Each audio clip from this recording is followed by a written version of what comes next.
Very good morning students. आज हम फिर से कंटिन्यू करने वाले हैं p group elements and today we are going to start the next family that is the carbon family और द 14th ग्रुप। ठीक है, हम 14th ग्रुप डिस्कस करने वाले हैं। 14th ग्रुप के जो मेंबर्स हैं वो कौन कौन है हमारे पास?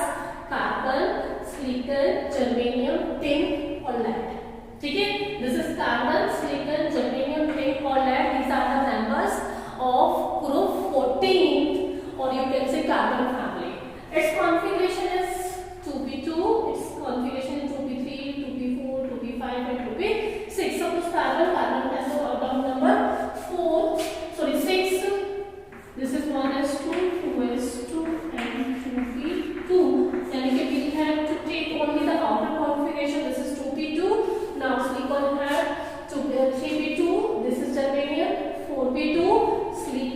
Tin, SN is tin, it is 5p2 and lead 6p2. Okay students, now अगर हम बात करते हैं, जैसे हमने 13 ग्रुप में देखा था कुछ वेरिएशंस जा रहे थे, लाइक कि जो रेडियस है वो down the group smoothly increase नहीं हो रहा था, एनएच स्मूथली डिक्रीज नहीं हो रही थी। वैसे ही यहाँ पे भी कुछ आने वाला है। जैसे देखते हैं कॉमन रेडियस की बात करते हैं, क्योंकि जनरली जो इस ग्रुप के मेंबर्स हैं वो जनरली आपके नॉन मेटल्स हैं, जैसे कार्बन नॉन मेटल है, सिलिकॉन आपका सेमीकंडक्टर है, यानी कि मेटलॉइड है, मेटल है, ये मेटल है, यानी कि नाम तो ग्रुप नॉन मेटल कैरेक्टर कम हो गया है और मेटल कैरेक्टर बढ़ गया है। तो अगर मैं रेडियस की बात करती हूँ तो कॉमन रेडियस की दिस इज 77 180, बहुत ज्यादा इंक्रीज हुआ है यहाँ पर। अब यहाँ पे भी इंक्रीज होना चाहिए था, बट देरी से जितना इंक्रीज होना चाहिए था उतना इंक्रीज नहीं हुआ है। ये इस वाले डाटा को बहुत ज्यादा आना चाहिए था, लेकिन ये कम आया है, अप्रोक्सीमेटली 180 या 122। ऐसा क्यों हुआ है? क्योंकि यहाँ पर आपका डी आ जाता है। ठीक है, due to the presence of D orbital it has poor shielding and nuclear force of attraction will increase and size will decrease. Size कम हो गया है, मान लो उसको इतना होना चाहिए था, इतना हुआ है। ठीक है, लेकिन क्या हुआ है, इससे थोड़ा सा ज्यादा है, लेकिन इसको जितना होना चाहिए था ये उतना नहीं है, उससे कम हो गया है, इसका साइज डिक्रीज हो गया है यहाँ पर। ठीक है, यहाँ देखिएगा वेरिएशन आया है कुछ, लेकिन यहाँ पे बहुत कम वेरिएशन है। क्यों? यहाँ पे और ज्यादा फोर शेडिंग हो गई, क्योंकि यहाँ पे 4f इंट्रोड्यूस हो गया है और f के कारण और ज्यादा फोर शेडिंग हो गई है। इसका साइज बहुत ज्यादा होना चाहिए था। देखो इन दोनों में कितना वेरिएशन है। ठीक है, लगभग इतना वेरिएशन यहाँ नहीं आया, इतना वेरिएशन यहाँ भी नहीं आया। ठीक है, तो यू कैन अंडरस्टूड बेटा कि यहाँ पर इसका साइज बहुत ज्यादा बड़ा होना चाहिए, तो बहुत ज्यादा बड़ा होना चाहिए। तो देखिएगा यहाँ पे 77 ये 146 है ना। अगर हम टॉप और बॉटम की बात करते हैं तो भी बहुत ज्यादा वेरिएशन नहीं आया है। मींस इसका साइज बहुत बड़ा होना चाहिए था, लेकिन उतना नहीं है, छोटा हो गया है। क्यों हो गया है? Due to the poor shielding of due to the presence of d f orbital it has poor shielding, due to which nuclear force of attraction will increase and size will decrease. तो जो ये variation यहाँ और यहाँ ज्यादा देखने को मिलेगा, वैसे तो यहाँ पे भी बहुत ज्यादा इंक्रीज नहीं हुआ है, साइज बहुत ज्यादा इंक्रीज होना चाहिए था। तो ये कारण सिर्फ इसलिए पुअर शील्डिंग के कारण, इसके कारण आयनाइजेशन एंथैल्पी पे भी इफेक्ट पड़ा है। अब देखिए यहाँ आयनाइजेशन एंथैल्पी कितनी 186, this is the first ionisation enthalpy and this is 7। लेकिन यहाँ कितना ज्यादा डिक्रीज हुआ है। लेकिन अगर इन दोनों के केसेस में देखा जाए तो अप्रॉक्सीमेटली बहुत ज्यादा वेरिएशन नहीं आया है। क्यों? इसको बहुत कम आना चाहिए था, लेकिन ये जितना आना चाहिए था उतना नहीं आया है, उससे ज्यादा आया है। ये क्यों आया है? क्योंकि साइज में यहाँ पर डिक्रीज हुआ है, साइज डिक्रीज हुआ है, इसलिए एनर्जी ज्यादा लग रही है, इसे बहुत कम लगनी चाहिए थी। अगेन यहाँ वेरिएशन आया है काफी, लेकिन इन दोनों में बहुत कम वेरिएशन आया। सेम वही कंसेप्ट यहाँ कि यहाँ पे f ऑर्बिटल्स आ गया है और f ऑर्बिटल्स आ गए तो यहाँ पे शेडिंग क्या हो गई है, और जिससे साइज ज्यादा हो गया है। ठीक है, साइज छोटा हो गया है, तो इसको एनर्जी ज्यादा लग रही है। ओके, अगर हम इलेक्ट्रोनेगेटिविटी की बात करते हैं, इलेक्ट्रोनेगेटिविटी हैज 2.5 इज 1.8, इसको कम हो जाना चाहिए था, इसको भी कम होना चाहिए था, इसका ये हो गया। सेम वही रीजन है कि साइज इंक्रीज कर गया है, सो ये डिक्रीज हो गया है साइज, किस कारण से? पुअर शील्डिंग के कारण। इसलिए इलेक्ट्रोनेगेटिविटी जितनी आना चाहिए थी, कम हो जानी चाहिए थी, उतनी कम नहीं हुई है। तो this is all about the some physical properties, some general trends in 14th family that is the carbon family, जो एब्नॉर्मल जा रहा है, बहुत ही ज्यादा एब्नॉर्मल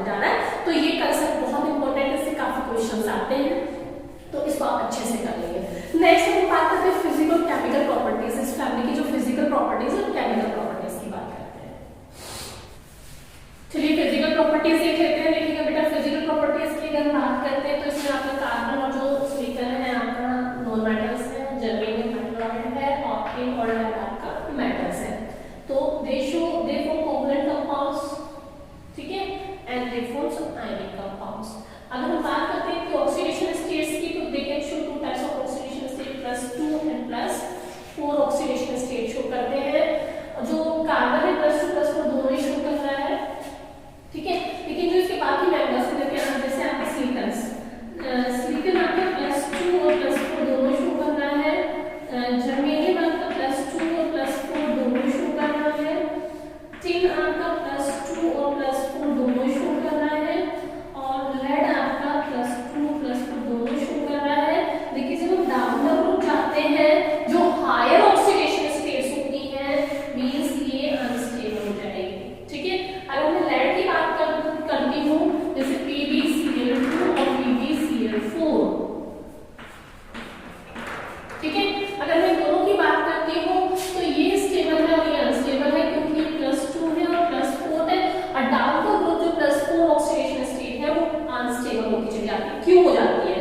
देखिएगा अगर हम लेड की बात करते हैं तो लेड का कॉन्फ़िगरेशन था 6s2 एंड 6p2।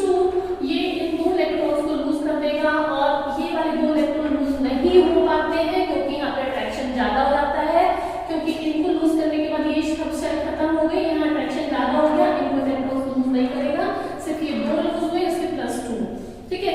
यानी कि due to the inability of s electrons in taking part in the reaction, जो s के इलेक्ट्रॉन है वो पार्टिसिपेट नहीं करते हैं, तो दैट्स व्हाई सिर्फ p ही अपने इलेक्ट्रॉन्स लूज करेगा और वो +2 ऑक्सीडेशन स्टेट शो करेगा। +4 ऑक्सीडेशन स्टेट उसकी अनस्टेबल होती है, +4 +2 में कन्वर्ट हो जाती है, ठीक है। जैसे ये क्वेश्चन होती है PbCl2 इज स्टेबल जबकि whereas PbCl4 इज अनस्टेबल, तो इसका ये क्वेश्चन आप देख लेंगे, ठीक है। तो इस ग्रुप के जो मेंबर्स हैं जो +2 और +4 दोनों शो कर रहे हैं, डाउन का ग्रुप जो है +2 स्टेबल होती चली जाएगी, +4 अनस्टेबल हो जाएगी। दूसरी बात, जैसे आपने देखा कि SnOH का 6 है ना, ये अपनी कोवलेंसी 6 तक शो कर रहा है। क्यों शो कर रहा है? क्योंकि इसके पास खाली d ऑर्बिटल्स होते हैं, जबकि कार्बन के पास खाली d ऑर्बिटल नहीं होते।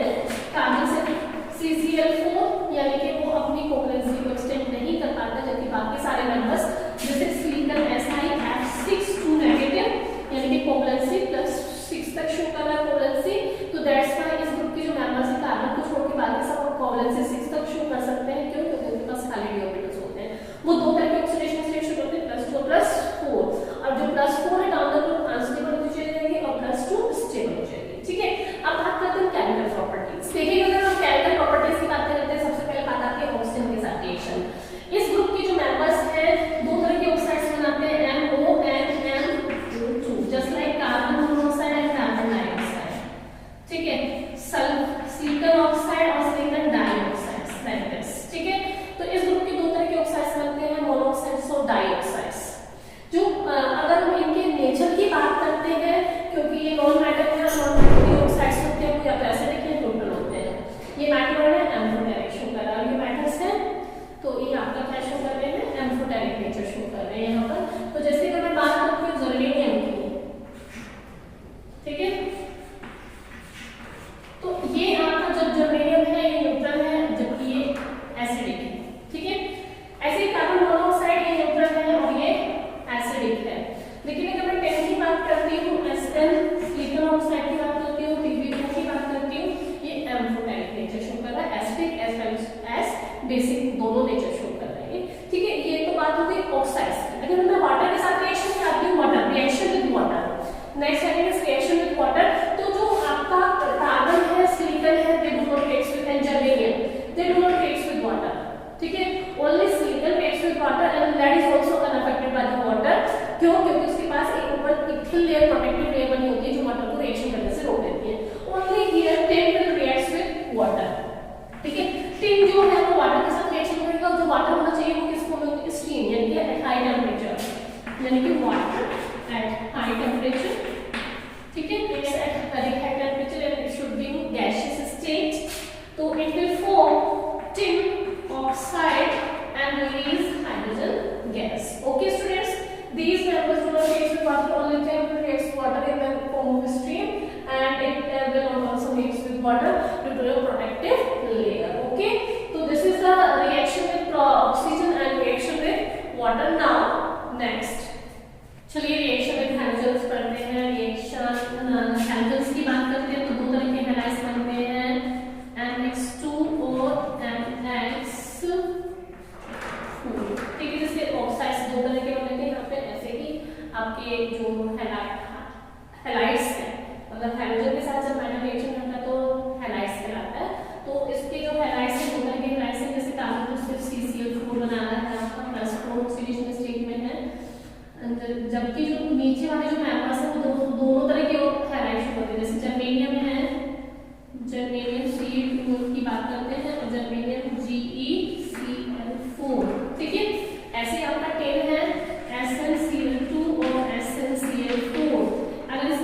भी अनस्टेबल है। लेकिन अगर हम ऊपर वाले मेंबर्स की बात करते हैं तो इसका ये स्टेबल है, ये अनस्टेबल है। ओके स्टूडेंट्स, और एक क्वेश्चन है यहाँ पीबीआई फूड अनकोलेक्टेड, ये एग्जिस्टिंग नहीं करना है। पहले बात तो कि लैक्टिक प्लस 4 ऑक्सीडेशन अनस्टेबल होती है। दूसरा जो पीबी और आई के बीच जो बॉन्ड है ये आपका स्टेबल बॉन्ड नहीं बन पाता है, ये एक बार थोड़ा बनेगा उसके बाद ये डिसोशिएट हो जाएगा, ये स्टेबल नहीं हो पाता है। Okay student, these are the some reactions shown by the carbon family. First reaction with oxygen, reaction with water, and reaction with halogens. Now I am going to explain the allotropes of carbon.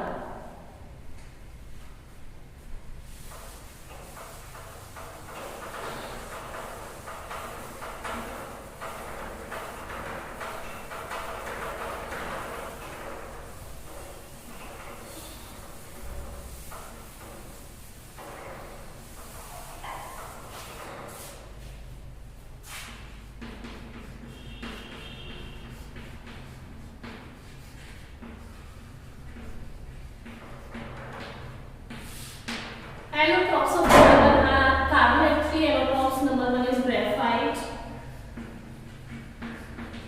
next is diamond, and third is Buckminster fluorine.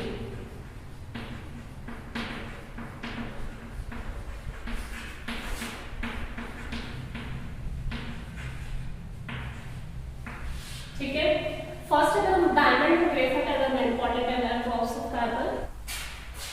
First of all I am going to explain what is allotropes. होता क्या है कि देखिएगा carbon graphite is also have a symbol C, diamond have also the symbol C, and Buckminster fluorine also have the symbol C. ठीक है, अब ये भी कार्बन है, this is also carbon, this is also carbon, but what is the difference? There is a lot of difference in graphite and carbon.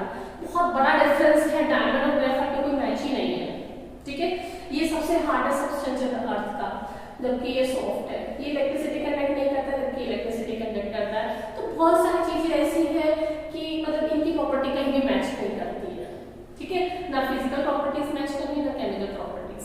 ठीक है, तो जब ऐसे कंपाउंड जिनकी कंपोजिशन तो सेम है लेकिन अरेंजमेंट डिफरेंट होने के कारण उनकी फिजिकल प्रॉपर्टीज डिफरेंट हो गई है, उन्हें क्या कहा जाता है? एलोट्रॉप्स, यानी कि the process the phenomena in which an elements shown two और डिफरेंट फॉर्म्स। ये कार्बन एलिमेंट है, ये भी कार्बन एलिमेंट है, ये भी कार्बन है, लेकिन डिफरेंट फॉर्म्स एग्जिस्ट कर रहा है क्योंकि उनकी जो अरेंजमेंट ऑफ एटम्स सब डिफरेंट हो गया है। कैसे देखिएगा, in carbon in graphite one of the carbon is attached with the 4 other carbons, it has a tetrahedral structure. तो थोड़ा सा नीचे को बनाएंगे।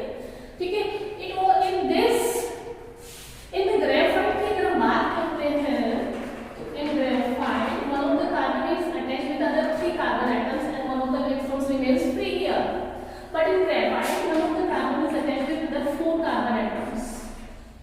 ठीक है, हियर दिस का again 4 carbon atom, here again this will 4 carbon.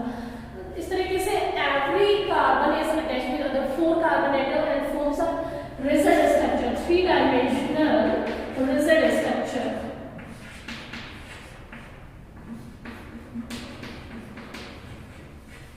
Okay students, but in graphite one of the electrons remains free, it forms hexagonal sheet like structure.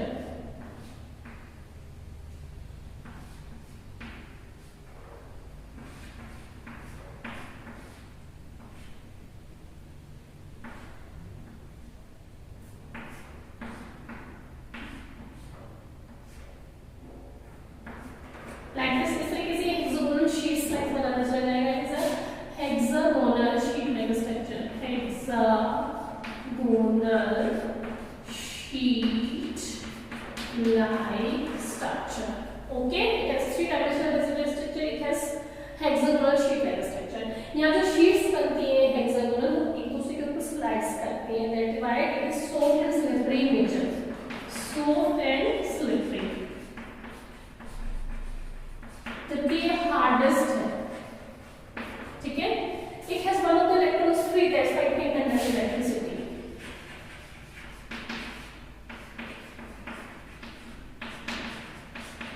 जबकि ये इलेक्ट्रिसिटी कंडक्ट नहीं करता है। तो these are the some basic difference in graphite and diamond. You have to write the difference in graphite and diamond. ठीक है?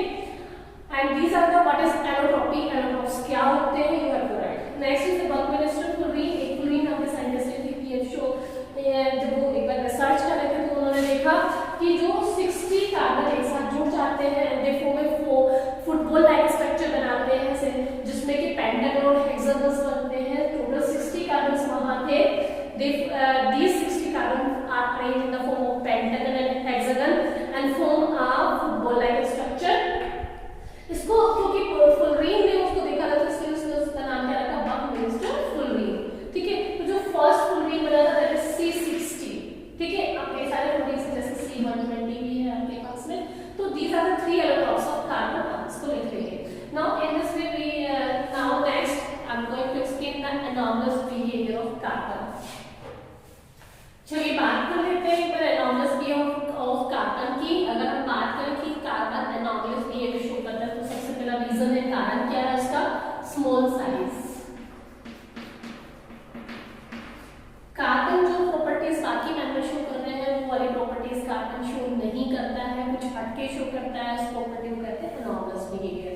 तो उसका कारण क्या है, why the carbon show anomalous behaviour? First is due to small size, second high ionization enthalpy and electronegativity.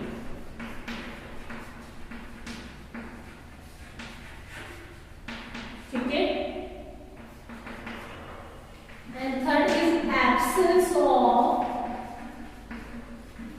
d orbitals. ठीक है, ये 3 कारण है. कभी भी अगर ऐसा आता है कि ये एनॉमलस बिहेवियर शो कर रहा है तो उनमें यही कारण आता है, small size, high ionisation enthalpy, electronegativity and absence of d orbitals के कारण ये एनॉमलस बिहेवियर शो करता है. जैसे क्या क्या एनॉमलस बिहेवियर शो कर रहा है ये, जैसे कि अगर आप बात करते हैं कि कार्बन है तो वो capacity to form multiple bonds बना सकता है. ये जैसे carbon can form double bond and carbon can form triple bond, जबकि इस ग्रुप के बाकी सारे मेंबर डबल या ट्रिपल बॉन्ड्स नहीं बना रहे हैं. नेक्स्ट है आपका कि जो कार्बन है it has a property of catenation. Catenation आपने 11th में 10th में पढ़ा था कि कार्बन बहुत सारे लंबे चेन कंपाउंड्स बना रहे हैं, बहुत सारे कंपाउंड्स. कार्बन सबसे ज्यादा कंपाउंड्स बनाता है, कितनी भी लंबी चेन बना सकता है. वो इस प्रॉपर्टी को क्या बोलते हैं, self limiting property of carbon is known as catenation. तो सबसे ज्यादा प्रॉपर्टी कैटिनेशन की किसमें है, कार्बन में. उससे कम किसमें, सिलिकॉन में. सिलिकॉन और जर्मेनियम में लगभग बराबर ही है, ऑलमोस्ट ना के पर थोड़ी सी. और सबसे कम उसमें टिन और लेड का शो ही नहीं करता है. Lead do not have catenation. Okay students, तो these are the some anomalous behaviour of carbon. Next अगर बात करते हैं एलोट्रॉप्स की,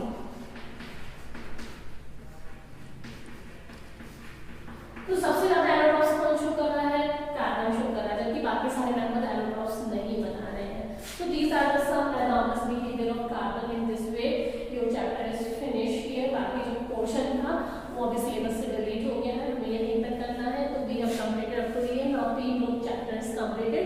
You have to write and prepare the notes. And if you have any doubts, can consult and solve the NCERT exercise. Okay students, bye.